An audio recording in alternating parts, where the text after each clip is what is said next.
Hello friends, this is Jyoti Verma. Today I am going to start with Learning and Teaching Unit 3rd.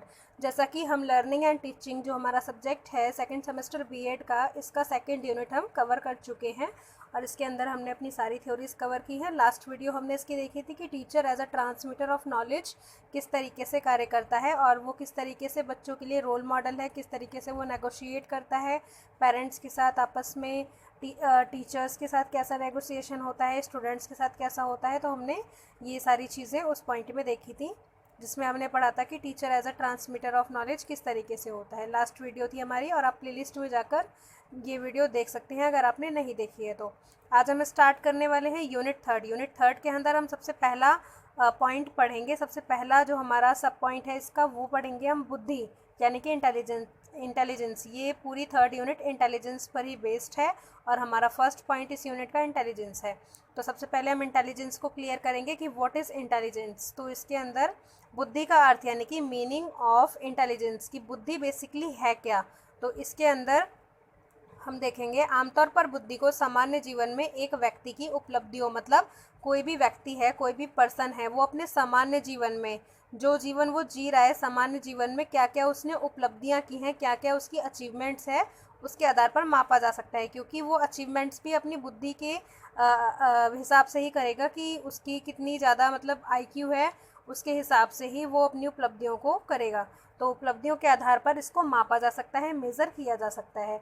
विभिन्न मनोवैज्ञानिकों यानी कि जितने भी psychologist हैं, कई प्रकार के साइकोलॉजिस्ट ने क्या किया, बुद्धि को एक अलग नज़रिए से देखा। मतलब उनका जो पॉइंट ऑफ व्यू था बुद्धि को देखने का वो अलग था, मीनिंग ऑफ इंटेलिजेंस उनके लिए अलग थी। और बुद्धि की परिभाषाओं की एक विस्तृत विविधता उपलब्ध है, मतलब एक तरीके से ये इसके अंदर भी डाइवर्सिटी है। कुछ विशेषज्ञों ने बुद्धि का वर्णन इस प्रकार किया। तो इसमें हम देखेंगे किस प्रकार किया। फर्स्ट पॉइंट है हमारा इसके अंदर समस्याओं का समाधान करने की क्षमता। मतलब साइकोलॉजिस्ट के हिसाब से क्या थी बुद्धि की, आपके अंदर समस्याओं को समाधान करने की एक क्षमता, एक कैपेसिटी होनी चाहिए। सेकंड है इसके अंदर हमारा अनुभव से सीखने की क्षमता, यानी कि जब हम कुछ भी एक्सपीरियंस करते हैं तो उससे हम क्या करते हैं, सीखते हैं कोई भी चीज़। तो वो हमारे अंदर एक कैपेसिटीज़ की भी होनी चाहिए कि हम अनुभवों से कुछ सीख सकें। थर्ड है हमारा इसके अंदर रचनात्मकता यानी कि क्रिएटिविटी और पारस्परिक कौशल। हमारे अंदर क्रिएटिविटी भी होनी चाहिए और स्किल्स भी होनी चाहिए। इससे पता चलता है कि हमारे पास इंटेलिजेंस है। तो ये थर्ड 3 हमने पॉइंट्स देखे किसके हिसाब से, साइकोलॉजिस्ट के हिसाब से, कि उनके हिसाब से बुद्धि क्या थी बेसिकली। आगे हम देखेंगे इसके अंदर बुद्धि की परिभाषा यानी कि डेफिनेशन ऑफ इंटेलिजेंस। तो हम इसके अंदर परिभाषाएं देखेंगे। बुद्धि की एक सार के रूप में व्यापक अवधारणा है, मतलब ये एक तरीके से वाइडर लेवल का कॉन्सेप्ट है।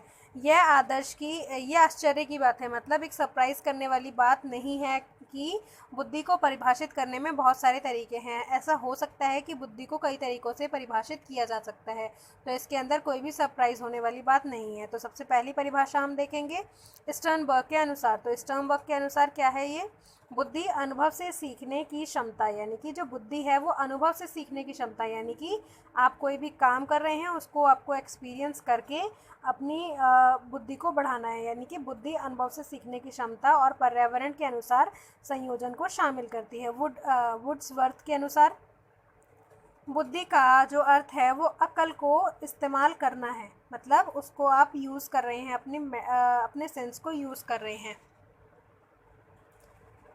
नेक्स्ट हम 2 परिभाषाएं और देखेंगे। तो इन परिभाषाओं के अंदर क्या है, टर्मैन के अनुसार एक व्यक्ति की बुद्धिमत्ता के अनुपात के, मतलब उसका जो बुद्धिमत्ता का रेशियो है उसके रूप में वह अमूर्त यानी कि एक तरीके से अमूर्त सोच उसकी होनी चाहिए, एब्स्ट्रैक्ट थिंकिंग होनी चाहिए, उस पर जाने में सक्षम हो।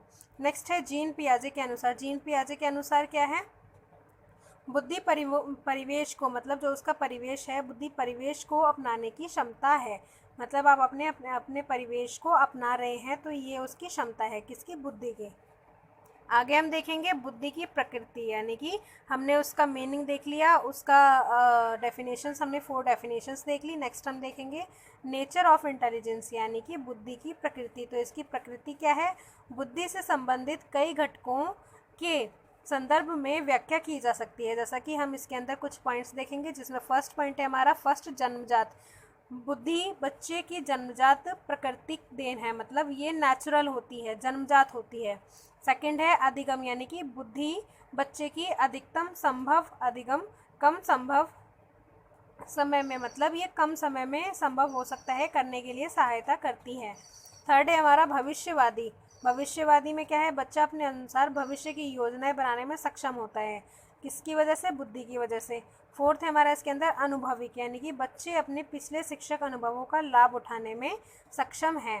फिफ्थ है हमारा इसके अंदर पक्षपात, यानी कि बच्चे सही और गलत के बीच भेदभाव की भावना को विकसित करने में सक्षम हैं। सिक्स्थ है हमारा अनुपालन, यानी कि बच्चा अनुपालन के साथ भविष्य का सामना करता है। सेवेंथ है हमारा इसके अंदर अवधि, यानी कि बुद्धि के विकास की अवधि जन्म से किशोरावस्था तक है। एट्थ है हमारा इसके अंदर अंतर, लड़के और लड़की की बुद्धि जो होती है, मतलब इन दोनों जेंडर्स में भी बुद्धि में थोड़ा सा अंतर होता है, क्योंकि ये समाज में जो जेंडर बायस है एक तरीके से सामाजिक देन है।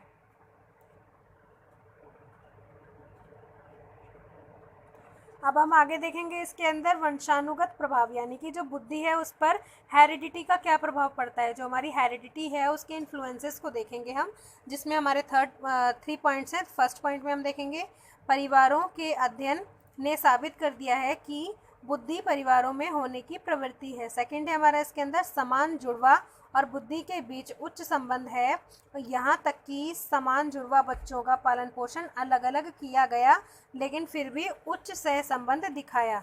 थर्ड है हमारा इसके अंदर गोद लिए गए बच्चे की बुद्धि का स्तर उनके जैविक माता पिता के समान हो सकता है। तो ये है हेरिडिटी, कि दो बच्चों का अगर आप पालन पोषण एक तरीके से कर रहे हैं तो भी उनका हो सकता है कि बुद्धि सेम हो और कुछ डिफरेंसेस भी पाए जाते हैं। हमेशा बिल्कुल सेम कोई चीज़ नहीं होती, और ज़रूरी नहीं है कि अगर आपने किसी बच्चे को गोद लिया है तो उसकी मेंटालिटी आपकी तरह हो।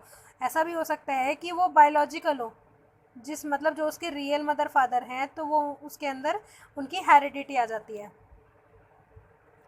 नेक्स्ट हम देखेंगे पर्यावरणीय प्रभाव, यानी कि एनवायरमेंटल इन्फ्लुएंसेस। तो किस तरीके से एनवायरमेंट इन्फ्लुएंस करता है हमारी बुद्धि पर, हमारे इंटेलिजेंस पर। फर्स्ट है गोद लिया हुआ बच्चा दत्तक माता पिता की बुद्धि से कुछ समानता प्रदर्शित कर सकता है। सेकंड है भाई बहन जिनका पालन पोषण एक साथ समान वातावरण में, मतलब सेम एनवायरनमेंट में होता है, बुद्धि में कुछ समानता दिखाता है।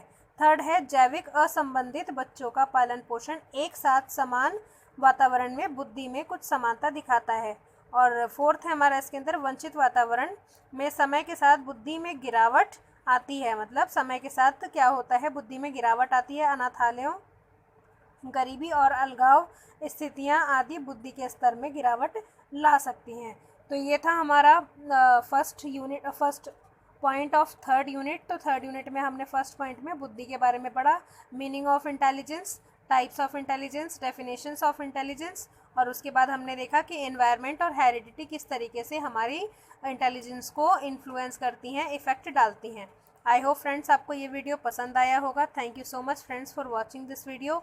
मेरे चैनल को सब्सक्राइब करें, वीडियो को लाइक करें, शेयर करें एंड कमेंट करें, and please press the bell icon for other notifications. Thank you so much.